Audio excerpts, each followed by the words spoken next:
চোখে মুখে উন্নয়নের স্বপ্ন নিয়ে বাম সরকারের পরিবর্তে পশ্চিমবঙ্গের মানুষ রাজ্যে ক্ষমতায় এনেছে তৃণমূলকে। অথচ পরিবর্তন হওয়ার পর রাজ্যের বিভিন্ন প্রান্তে লক্ষ লক্ষ টাকা দেয় নির্মিত হচ্ছে কর্মতীর্থ। অথচ আইসিডিএস সেন্টারে চলছে খোলা আকাশের নিচে। বারবার খবরের শিরোনামে আসছে আইসিডিএস সেন্টারে খাবারের মধ্যে কীটপতঙ্গ পড়ে বিষক্রিয়া ঘটাচ্ছে, তবুও হুঁশ ফেরেনি প্রশাসনের। খোলা আকাশের নিচে দীর্ঘদিন ধরে চলছে আইসিডিএস সেন্টার।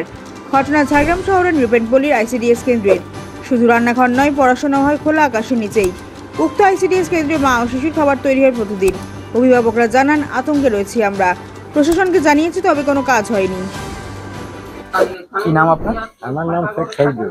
কত বছর ধরে দেখছেন এই আইসিডি? এটা তো আমার জায়গায় 40 থেকে 50 বছর হয়ে গেল আমি এইখানে আছি, দেখি এই অবস্থায় পড়ে আছে। কিছুটা কি আতঙ্কিত হচ্ছেন এই খোলা আকাশের হ্যাঁ নিচে? হ্যাঁ, এই তো বাচ্চাদের কথা, পোকা মাকড় এটা ওটা পড়ে যাবে বা হয়ে যাবে এইরকম ভাবে থাকার জন্য আমরা সবাই মিলিয়ে এই পাড়া থেকে আবার ওরাতে স্কুলে বসে, ওর বাড়িতে বসে, গাছের তলায় বসে আমরা দেখে শুনে আমরাই এই পাড়া থেকে সবাই ওরাকে ধরে নিয়েছে, এখানে বসেছি।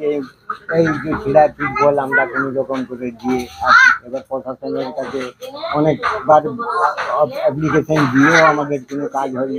ওনারাও জানে যে এইরকম এইটা অবস্থা আছে। এবার এইটার ভিতরে কি আছে আমরা তো জানিনি, ওনারাই জানে। তাও আমরা যাব, আবার আমরা যাব, যেখানে যেতে হয় আমরা যাব। যে আপনারা এখন কি চাইছেন? আমরা এটাকে যদি আমাদের একটু ছাদ এটা ওটা যদি করে দিত বা একটু করে দিত, ছেলেদের একটু বসার জায়গা করে দিত, এটা আমার এলাকার লোক অনেকই খুশি হতাম। হ্যাঁ, কি নাম বলুন আপনার? আমার নাম শেখ শহীদুল।